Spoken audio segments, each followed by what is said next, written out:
And we're live. A very warm welcome, everyone. Thank you so much for joining us. Today, we are talking to 4 lifestyle founders who all work in the hospitality, private client, security industries. And we're going to be chatting to them about their respective business journeys, but also to get some insights into their industries and their sectors within those industries, to give you a little bit about travel trends, personal security, what private clients and what travelers are asking for, and also to highlight some destinations that might not have been on your radar for travel. So a very, very warm welcome. Corina is the founder of Starcat. Nicky is the founder of Last Word. Kate of UMBRA International, and Janine from Bridge London. Thank you so much for joining us for our W.Talks Meet the Founders series. For those that don't know me, I'm Michelle de Klerk. I'm the founder of the Women's Chapter. So I'm going to start off by handing over to each of you to talk a little bit about yourselves and introduce your businesses and I guess your point of difference. Corina, can I start with you, please? Sure. So I'm Corina. My company is Starcat.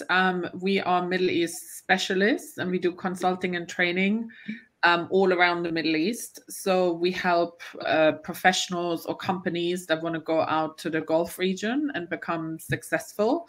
So when people are thinking of applying for a job or they have like a really exciting project in the Middle East, this is where we can help to impress the recruiter, to impress, the other person that you want to work with, to give you all the tools, to learn about the culture.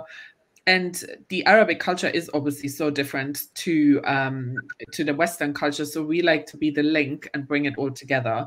But we also do work with hotels and brands and bring them clients from the Middle East.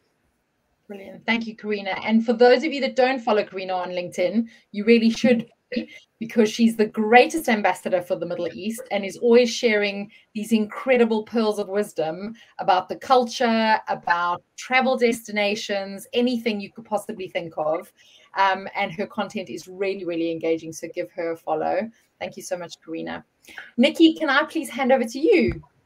Of course. Okay, so I'm Nicky Coenen. I am, we've got a company called, a family business actually, called The Last Word Intimate Hotels and Safari Camps. So we are based in South Africa and obviously provide boutique experiences in terms of hotels in Cape Town and in the Winelands area. And then we also have a safari camp. So all our properties, if I can put it in a natural, very small boutique, 6 to 10 rooms only. And so we really focus on that type of hospitality when it comes to guest experience. And we deal with people from all over the world. So, I mean, I don't know if anyone's been to South Africa, but I mean, it is a fabulous, fabulous country. I know Michelle and I are very close to our hearts. And I think we tremendously lucky to be able to have such lovely properties to share with people that come and stay here. So that's us. Thank you so much, Nicky. And I am actually off to the Last Word on Thursday. So yes. I will be at their safari camp called Kitara in Greater Kruger on Friday, and I cannot wait. I'm so excited. And again, for those that haven't heard of Last Word before, they're the most incredible portfolio of properties, and I highly recommend them. I haven't seen them in a while, so I'm actually, that's why I'm off to go and have a look and a visit. But very, very proud to have Nicky and her portfolio as part of our Women's Chapter community. So thank you very much, Nicky. Janine, can I hand over to you, please, to tell us about Bridge London? Yes, of course. So my name is Janine. So Michelle, first of all, thank you for having me on here. I started a lifestyle concierge company just under a year ago, but now it's a lifestyle and travel company. As the clients I have, it seems to be just travel and just a tiny bit of the rest of their life. But yeah, so I have a handful of private clients at the moment, all through a VC company in West Africa. So most of my clients are tech entrepreneurs who have moved on to the US. They're either in the US, in Portugal, or in West Africa, and I facilitate their lifestyle and their travel needs. So kind of like they have their own personal assistant, but without, the full-time salary. So that's it in a nutshell. That's brilliant, Janine. I know you've just literally flown in from New York, so I'm really I have. joining us, and to share the insights that you have, obviously being at the forefront of what a lot of private clients want and what busy individuals are asking for. Yeah. So thank you for being here with us today. Sure. Kate, can I hand over to you, please? Thanks, Michelle, and thanks for having me. So I am the founder of UMBRA International. We're a security-focused recruitment and concierge business. So we interface with the travel industry a lot. And we're a business on a bit of a mission. I did a one-on-one with you recently talking about our mission to give back and make security accessible. And so we have a real theme around secure lifestyle and helping private clients to live what we call a secure lifestyle. So we work extensively with clients also through their advisors, so trustees, lawyers, tax accountants. And so, yeah, this mission that we're on, we've recently reinvigorated what we now call our UMBRA Academy. We help a lot of men and women coming out of the military to come into security roles. We're also widening that to bringing in people from the sporting worlds, ex-elite sportsmen and women. And we're sort of championing an inclusive industry and giving all the tricks and tips of our trade away and free resources to people. This week, actually, excitingly, I'm delivering one of our courses to our Coach Core Apprentice program. And these are the guys that are 18 and going through a Sports England funded program. They're going to be giving me my marks out of 10 on our digital safety awareness training that we're launching. So yeah, busy here, but yeah, interface with the likes of Corina, Nicky, Janine, in terms of providing safe access to travel opportunities for private clients. So yeah, that's me. Amazing, thank you. And Kate, you are a massive advocate of also making sure that people, each one of us, has access to the elements of what a secure lifestyle is. And I think that's incredibly valuable work that you do, you know, translating what you do for private clients and, you know, a very sort of top percentage of the population to then making that more accessible to people like us who still deserve to have a secure lifestyle and to be aware of what it means to live safely, especially in the current environment. So thank you very much for that. I wonder if I can do a quick whip around just to get sort of an insight into how each of you landed up in this space, because we've called the sort of Meet the Lifestyle Founders, but each one of you play a slightly different role within the lifestyle industry. And I wonder how you found yourselves here, because I love hearing the backstories and journeys of women, particularly those that have sort of gone on from previous careers to then found businesses. So Corina, can I start with you? How did you land up founding StarCat?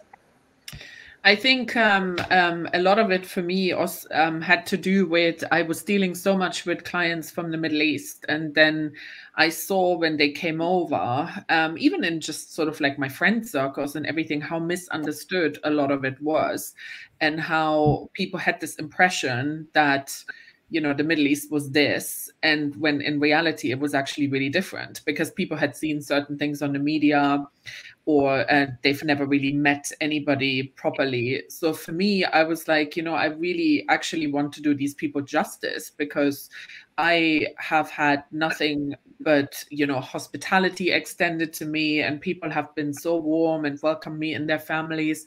And I just want more people to see how beautiful the Middle East is, and it's not all what you just hear in the news. So I think that to me was like was a big part of it. Thank you. And Nicky, you are part of a family-run business, but you very much drive this business. You're at the helm of it, which I think is amazing considering there are so few women-led hospitality groups. How did you come to start The Last Word? We kind of, how can I put it? It was always a desire, I think, to provide boutique-style properties to clients or guests, and we happen to own the one that's on the beach in Kommetjie. We lived there, and then we owned the other one in Constantia, and then acquired the third one in the Cape, which was in Franschhoek. Last Word Katara, which is the safari camp, came on a little, you know, only in 2019, unfortunately, just before COVID. But the others we've been going now for almost 19 years, and it's really, I think, it was built from a desire to just make people happy and to provide these beautiful spaces where people in a very kind of sheltered and exclusive environment could actually just relax and have privacy and really just have a warmth in terms of hospitality from people, from the staff that are all sort of local to the industry, well, local to the areas as well. So that's, you know, our staff have been with us for a very long time. So we kind of grew into the business, if I can put it that way. None of us really from a family perspective had any experience in hospitality per se. And it was more just, as I say, a desire and a passion to provide beautiful spaces for people to enjoy really at the end of the day. So that's kind of how we got into it. Thank you. And Janine, how about you? I think there were two reasons, and they go hand in hand, because one was the reason for me to move out of being employed to running my own business, and the other was what I was going to do. I think moving out of hotels, I loved working in hotels. I worked the past 12, 13 years in London in luxury hotels, absolutely had the time of my life, but I gave a lot of long hours, but happily, right? But I always knew that once I have my child, my daughter, I wouldn't be able to give that 110%. It was obviously going to be given elsewhere. So the second my daughter was, like, I had my daughter, I knew my time in hotels was over. So that was my motivation to do something for myself so that I can have that flexibility around being a mother as well. And I think how I landed into a lifestyle concierge was when I pinpoint a time in my career that I loved the most. That was when I was a guest relations manager.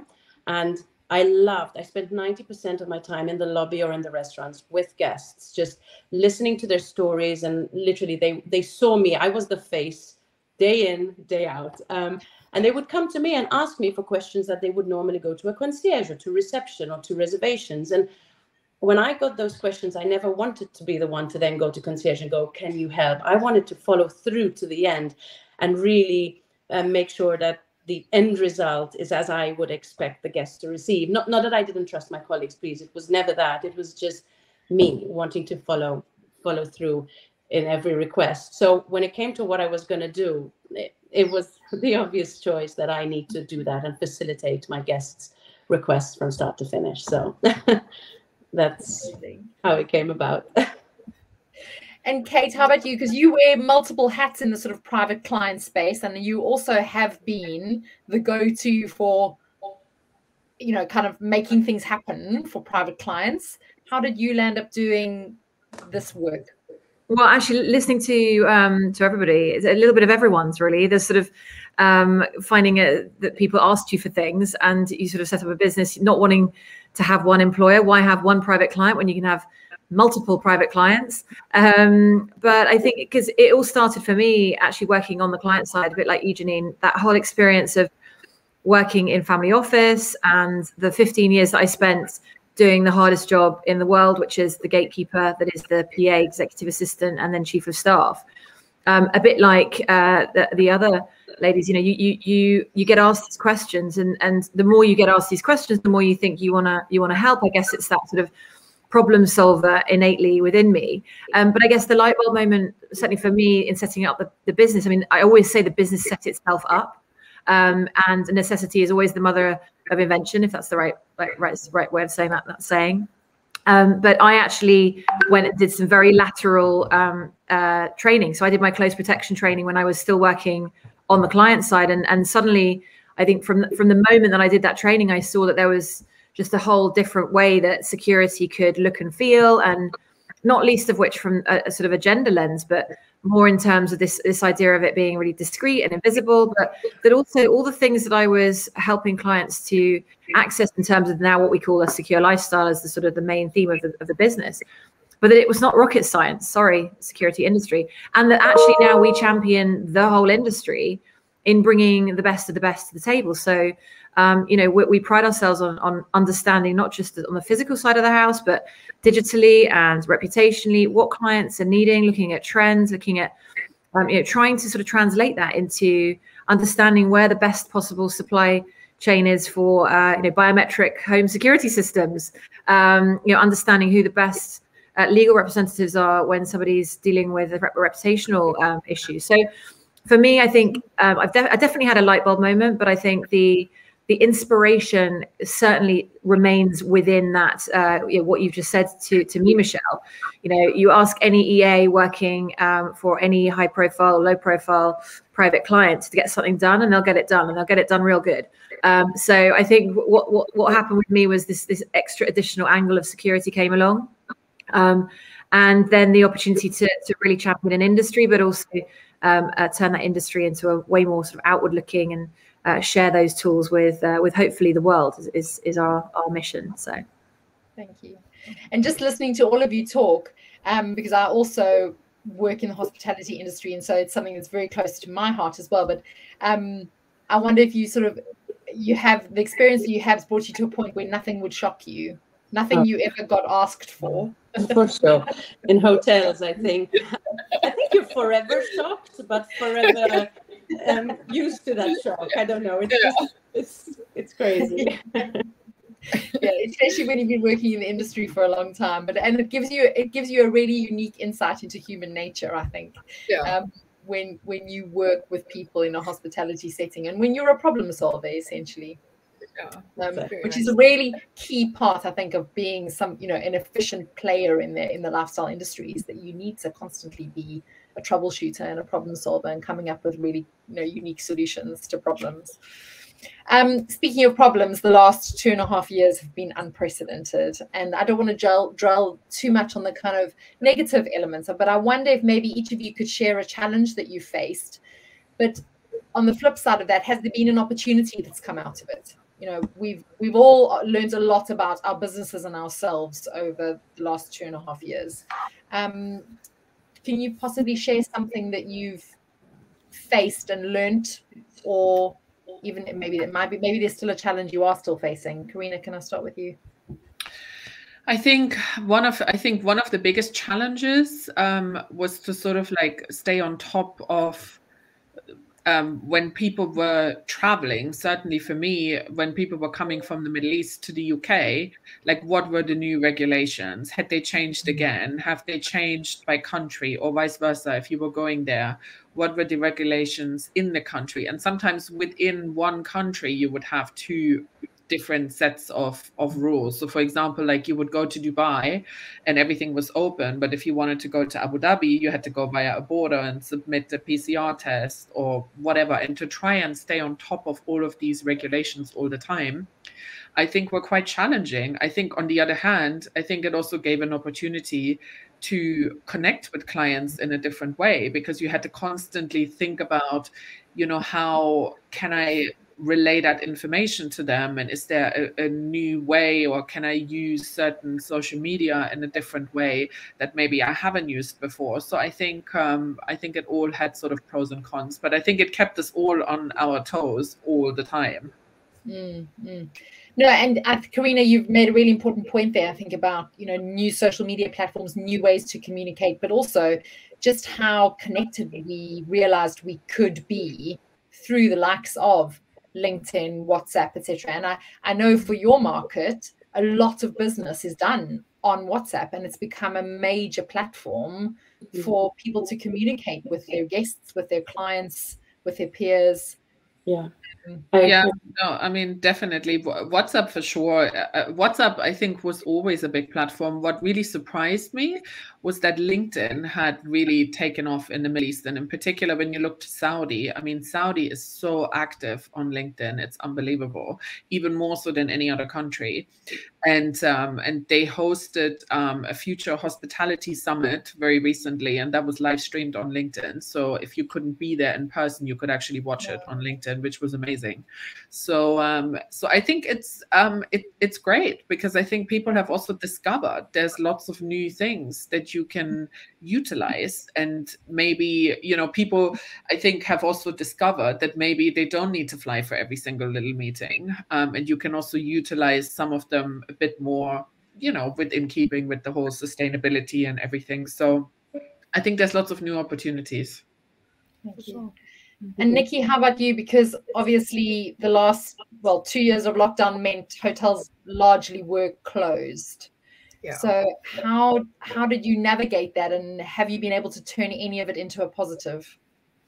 For sure. Look, I think the hardest thing for us, yes, was for 2 years we weren't allowed international travelers to come in, and then when they did start coming in, then there was a knee-jerk reaction and everything just went south again.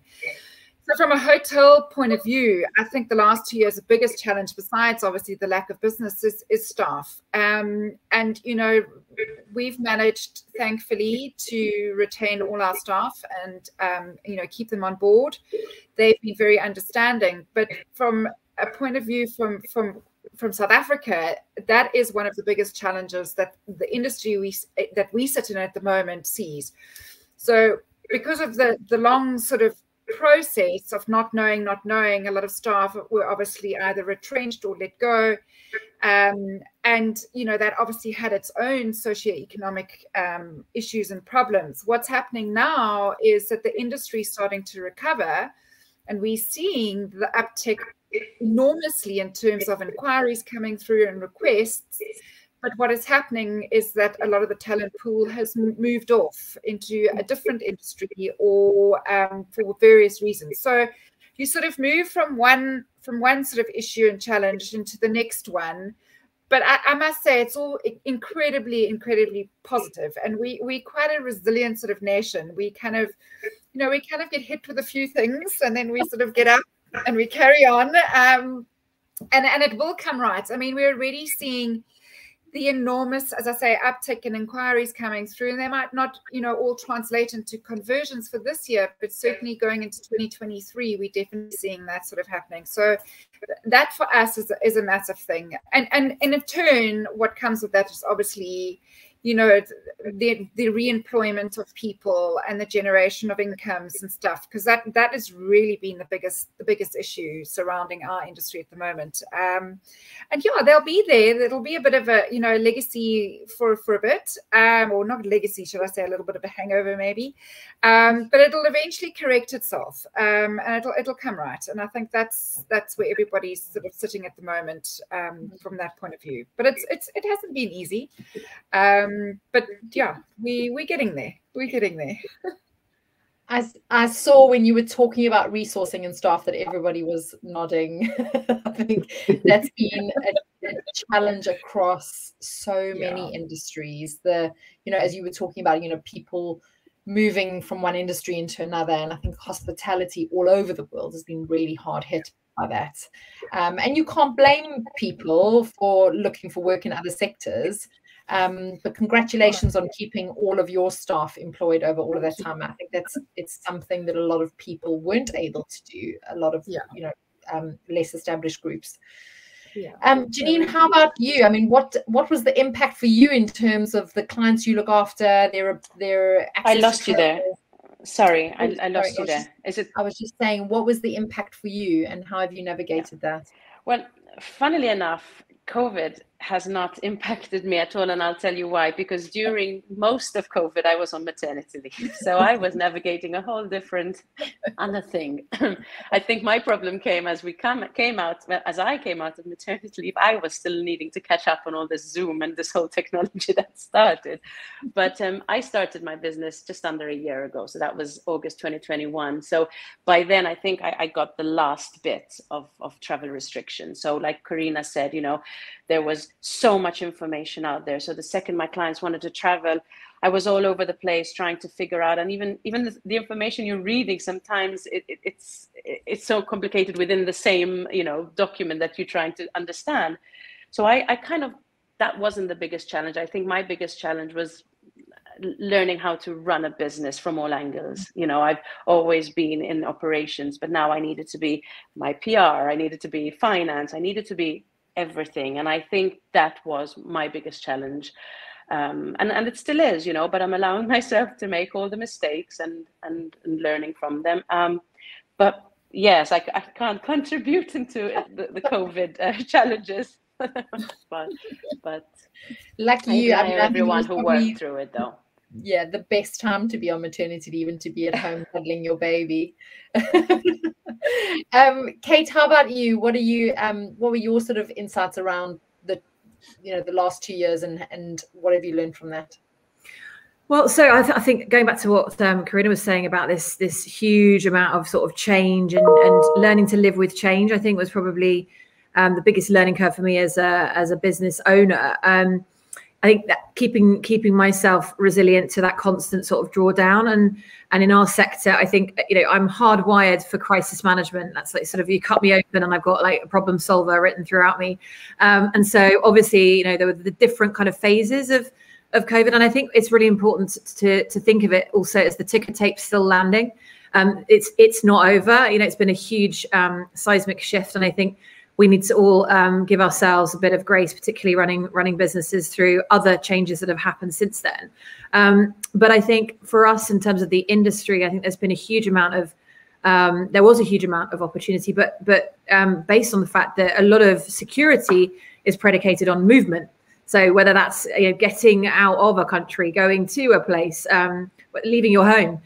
So we definitely went through phases of learning that the work we do to help keep our clients' properties and homes safe, we would never have had the opportunity to go into some of our clients' homes had it not been for COVID. People thinking about ways they can sort of you know, optimize the home is the castle, right? And I think from there, this idea that security and the whole wider security industry is played such a massive part in the sort of health and safety of the nation.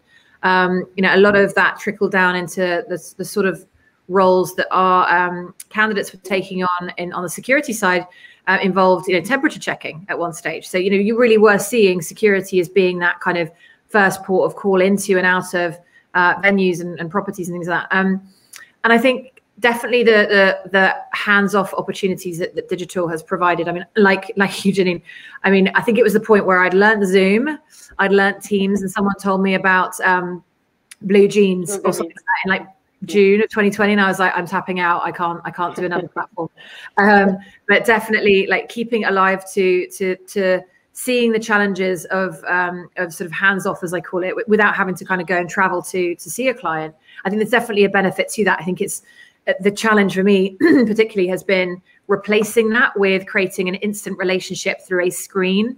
And I think, you know, definitely had days where I'm sort of, you know, completely zoomed out through. I think you have to work a little bit harder than being in human format. I don't know whether that's just me, but I think, yeah, this idea that the ticker tape is still landing for us. I think some of the really important lessons that we've learned is that we really want to be part of our clients' security maturity journey, and therefore training for us isn't. We're replacing the word training with that sort of lifelong love, and Corina has inspired me to that degree, because, you know, you can never stop learning enough about something that is intrinsically important to your life, the way you transact, the way you are professionally, personally. So I think for us as a business, it's definitely been, yeah, a challenge, but one where I think with every challenge there's been an opportunity. It's just, I think running the business, I've never had to stay as physically, mentally, emotionally resilient, and I've never realized, I think, the importance of investing in that until the last 2.5 years.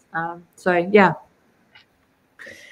So that brings me to the question of kind of trends. What do we see that's come out of this? I mean, all of you, in terms of the interactions you've had with your clients, what are they asking for in relation to travel experiences, but also just kind of lifestyle choices? Corina, maybe each of you can kind of highlight one that's really stood out for you.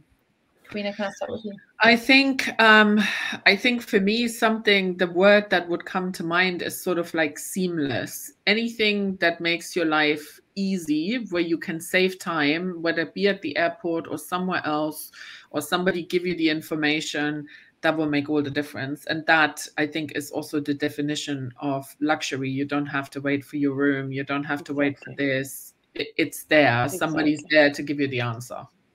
And that's exactly it. So if I can just butt in here, and Corina also mentioned WhatsApp, and WhatsApp has become the only way my clients at least want to communicate by. But the great thing is that it's also becoming the only way retailers want to communicate by. So when I need to purchase a bag from Dior or from Fendi or from Louis Vuitton, you call and can I have your WhatsApp number, please? That's all you need to do.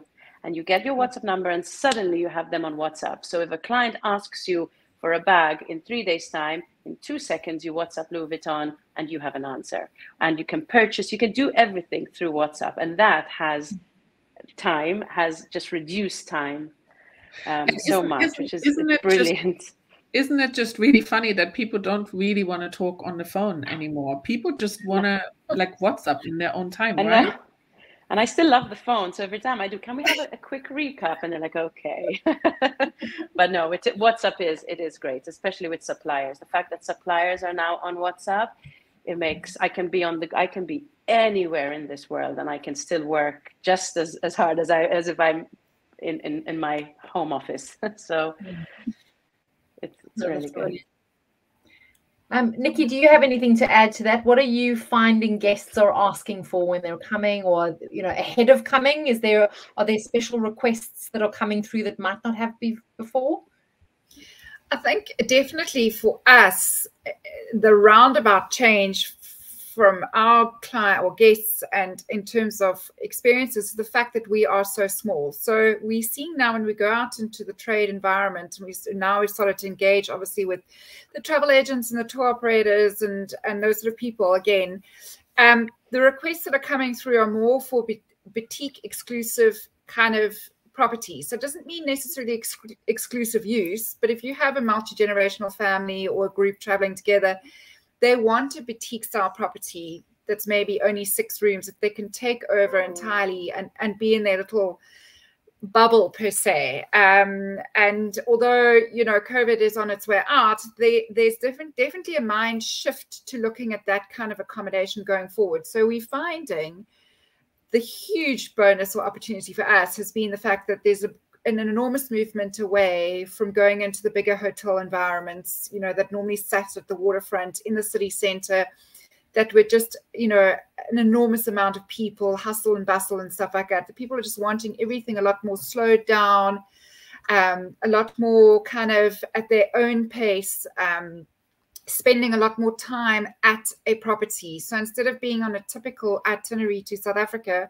which would normally be 9 or 10 nights, and it generally is sort of 3-4 nights in Cape Town, 2 nights winelands, 3 nights on safari, and you kind of just sort of hopping from one destination to the next. People are now looking at sort of 14 to 20 nights where they actually slow the whole process down, spend 5 or 6 days in Cape Town, 3 or 4 days, maybe in the winelands, and 6 nights on safari.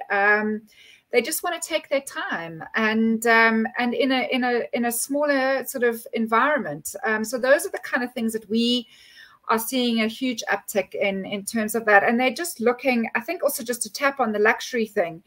It's more about, I think, the luxury of time to spend with friends or family or maybe even people you don't know, but it's not 30, 40, 50, 60 other people. It's, just a close knit of sort of a more intimate type of space.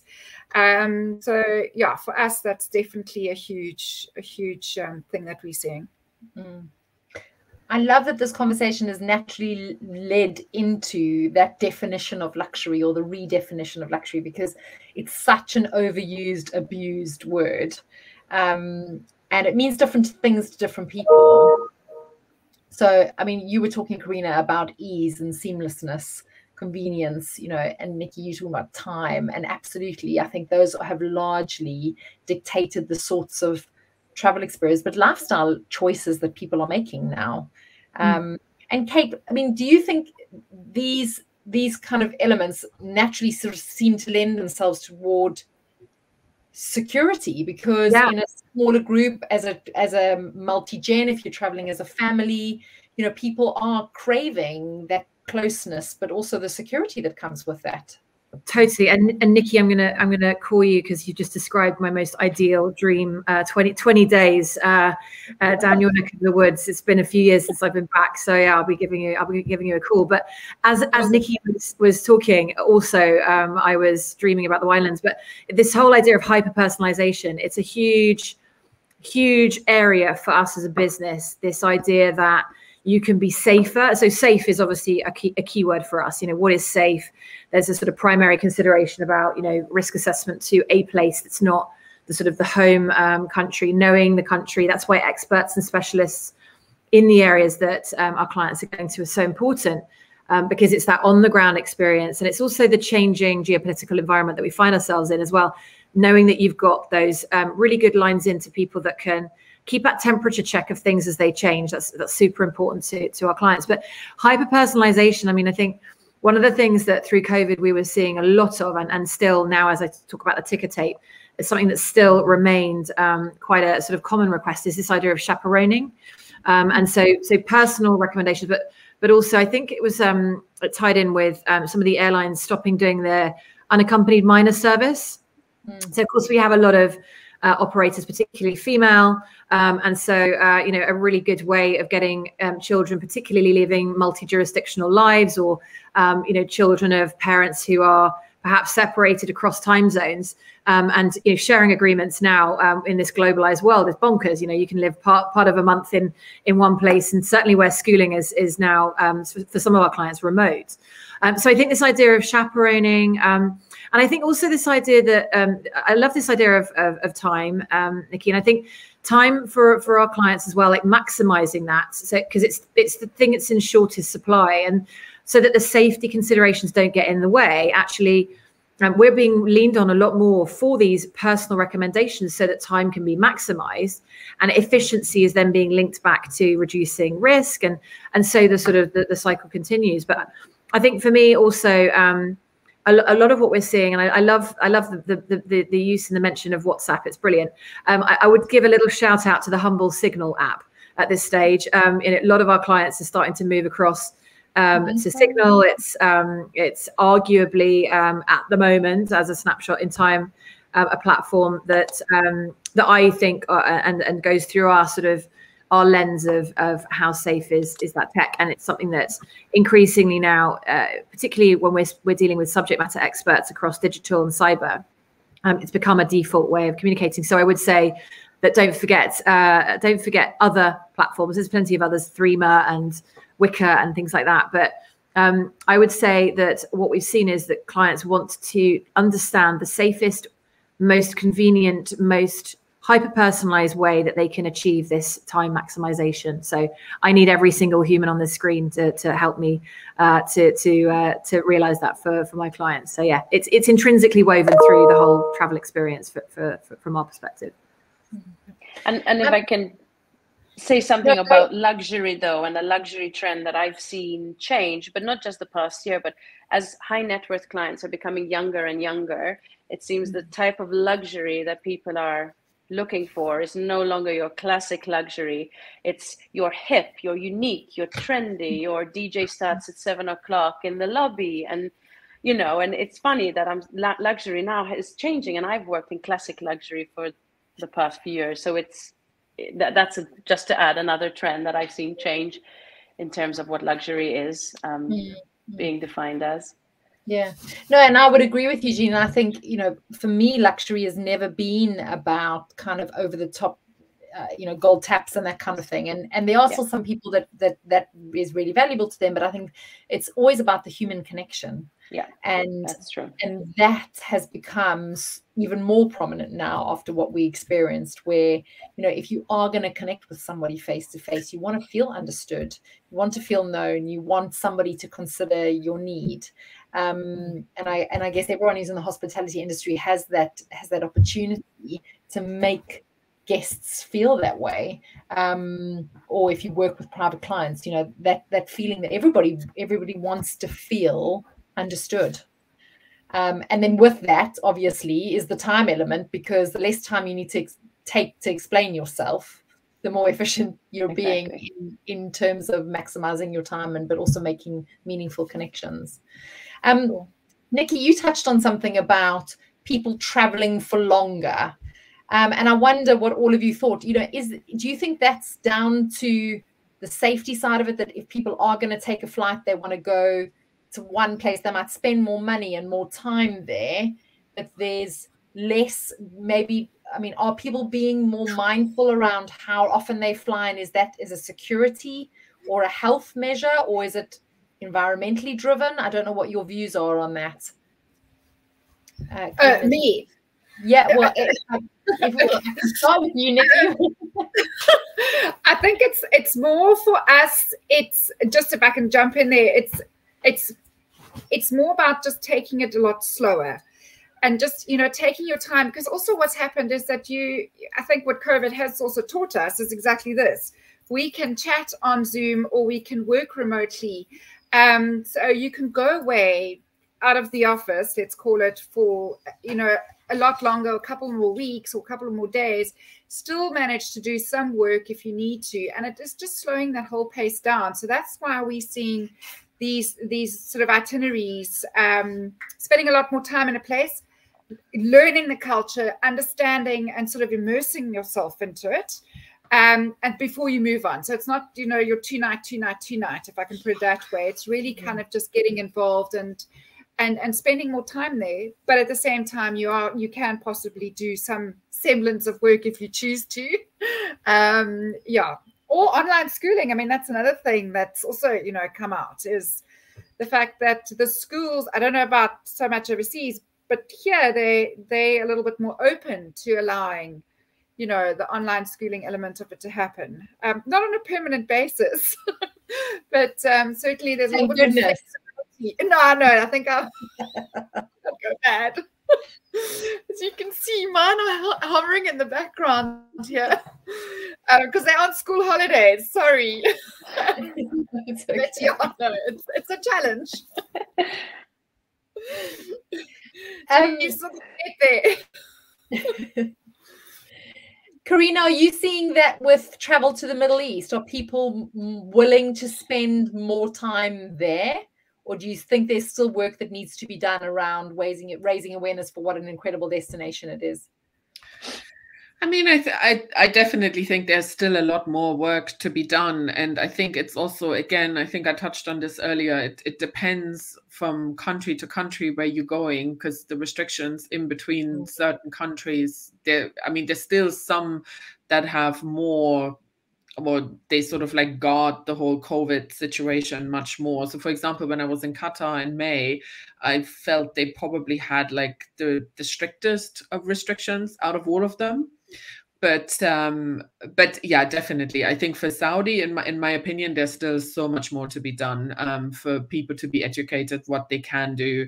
And I think you also need to go there longer, because that's the only way you're going to get a real insight of what it's really like. And there's just so many different areas to explore. I mean, on the flip side, I think coming to Europe, I think a lot of people, again, it goes with this sort of normal holiday movement. I think a lot of people also haven't had their normal summer holidays from the Middle East in particular. So I think they're quite keen to come back over and go to Italy and go to Spain and go to the UK and make this a bit of a longer trip, because, you know, that wasn't possible. I mean, like even last year, this wasn't really possible. So I think people, like, they can't wait to do something, because I think travel is the only thing you can't really replace with online. I mean, of course you can have meetings online, but travel, you know, travel is travel. It's an experience, and that's what it really comes down to. Thank you. Kate, do you have anything you wanted to add on those points?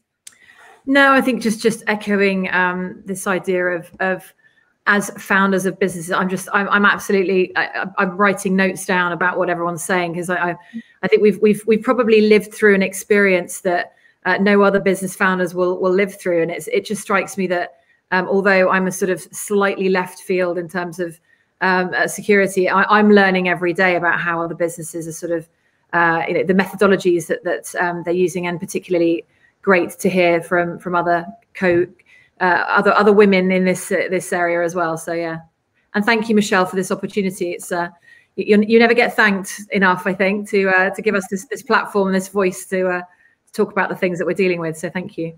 Thank you. No, I mean, the honor is mine, and I love having these conversations because I learn so much during them as well. And just the exchange of ideas it's really thought-provoking, but it helps you to understand or to maybe consider elements in your industry that you might not have had. And also just kind of hearing from people who do slightly different things, you can view things through that lens as well. We've only got a few minutes left, in fact, probably one or two, but I wondered if before we kind of wrap up, I could give each of you an opportunity to share a piece of advice. Perhaps it's the best piece of advice you were ever given, or maybe it's a piece of advice you would like to share with everyone that's listening here, kind of business advice or something that you've learned along the way. Corina, can I start with you? Okay, something that I actually learned not that long ago. It's funny, and I wish I would have looked at this earlier like that. That I think sometimes when you get a no, that you don't view it as a no, but you view the no as a new opportunity. And that maybe it's just putting you into a different direction, and you just need to be open to it. I love that. I love that. And I would add to that you can always walk away from something that doesn't feel right. You can always afford to walk away, because I think, that sort of yes versus no, and when you get a no or you feel that level of rejection or whatever, but it works on the flip side as well, that there are often situations where we feel we should take an opportunity, but our gut's telling us not to. And I think often the best opportunities come from walking away from something that originally looked like a really good idea. So thank you for that. Nicky, how about you? What's your piece of advice that you would, your pearl of wisdom? my pearl of wisdom. Michelle, it happened many years ago, and I think you and I might have been at the same function when you still worked in hospitality per se. And George Coen, who is the GM for the Saxon Hotel in Johannesburg, we were having this sort of discussion over a glass of wine and whatever it is. And I remember him saying to me clearly, and it was probably 15 years ago, he did say, Nicky, whatever you do in life, just control your own destiny. Make sure you do it. Not everything, but he said, don't leave it up to others to try and make it happen for you. You need to really, as I say, just, control your own destiny. And it sat with me for years and years and years. And I think it's one of the reasons why Last Word is so successful, is that we've kind of bucked a lot of the traditional kind of hospitality sort of things, if I can put it that way. We're not a big hotel group. We're not big hotels per se with enormous rooms. We sit in areas that are not necessarily hubs in terms of the waterfront, if I use that as an example, or the city centre, and we're different and we just do things differently. And that's really helped us. That one little thing he said to me would just change things for me going forward. So I think, that's really what I have to say. Yeah. Well, it's the courage to be different and to trust what is right for you and your business, because I think so many of us are in the situation where we get advice from, and people give you feedback. And a lot of the time it's people who don't run their own businesses who are, saying, oh, you should do this and you should do that. Have you ever thought about it? And you can get a lot of really valuable feedback from that. And there are great ideas that will come from those or suggestions. But a lot of the time it is about kind of trusting what is a really good fit for you and the way you want to do business. Thank you for that. And good old George. Yeah. Janine, how about you? I think to follow up with what you just said, exactly that. All the advice you get before when it's still an idea. I had a very old client who became a very good friend of mine, who loved the idea I had and wanted to partner up and be an investor and have a small share in the company. And I had a lot of people, most of them don't run their own business, who said, you're silly, you should do it on your own. Why don't you want to own 100% of your business? The reality is that it is so much easier once he came on board. It was so much easier for him to give me advice and financially, because that's his area of expertise, not mine. That was number one. And to be able to even introduce me to certain clients that are now my clients, if he wasn't there trying to tap into the high net worth clientele, that is hard work if you haven't, been in a family office like yourself, Kate, before, So actually my advice would be, you don't always need to do it on your own, and sometimes you can't do it on your own. And I think it's not about not being able to do it. You still can do the chunk of it on your own, but it's a very lonely world, I think, to run a business just by yourself. And even with the likes of, the women's chapter alone, that was my first step into a network of oh my gosh, I can ask a question because I actually don't know anyone in this industry that my client asked me. And just sending that WhatsApp, and Michelle, you connected me with someone in the art world, and now she's someone I work with, and I'm like, oh, how would I have got the connection if I worked on my own? So don't always think you need to do it on your own. Like, that's my advice. Yeah. And Kate, what's your piece of advice? Short and sweet, but following on from that is the two that might seem conflicting, but keeping kindness at the center. It's something that we've woven through in one of the trustee roles and hats that I wear, kindness and security. But then another one, which actually my cousin, who wrote an amazing business book, one of the slightly sort of provocative phrases from his book is turnover is vanity, profit is sanity, and cash is reality. So I think between the kindness in business, but also a real steady hand on the tiller, and that I think it's Kipling that says, when those around you lose their heads, keep yours. I think between that, I sort of oscillate between all three, but certainly kindness in everything that we try and do, and a bit of humanity. I think particularly after the last couple of years, never goes amiss. So yeah. Absolutely. Thank you. That is incredible advice, and I couldn't agree more with everything that you've all said. And it's a great honor to have you as members of our community and to be sharing these kinds of insights with each other, but also with the broader community. So thank you so much for your time today, and hopefully we've inspired people to get traveling, maybe if they'd had their confidence eroded by all of the admin around COVID paperwork or whatever, to take the plunge and possibly visit the Middle East or South Africa. But thank you so much, all of you, for sharing so much of yourselves and your time with us today. I'm aware that we've run over. We will be sharing this recording. It will be downloaded and uploaded onto the Women's Chapter website, which sits underneath our events tab. All of our past event recordings are there, but it will also be housed on LinkedIn. So if anyone has joined us half the way through or toward the end and you'd like to watch the full conversation, you will be able to click on this once it's ended and play it from the beginning. Thank you again to all of you. Have a wonderful afternoon. Safe travels. You're going away soon. And I'll be in touch with all of you on WhatsApp. Oh, thanks, Michelle. And I'll see you next week. Thanks for having us. I'll be spamming everyone in the Women's Chapter WhatsApp group with my images from the last word. Thanks, ladies. Thank you very much, everyone. See you soon. Bye. Bye. Bye. Bye.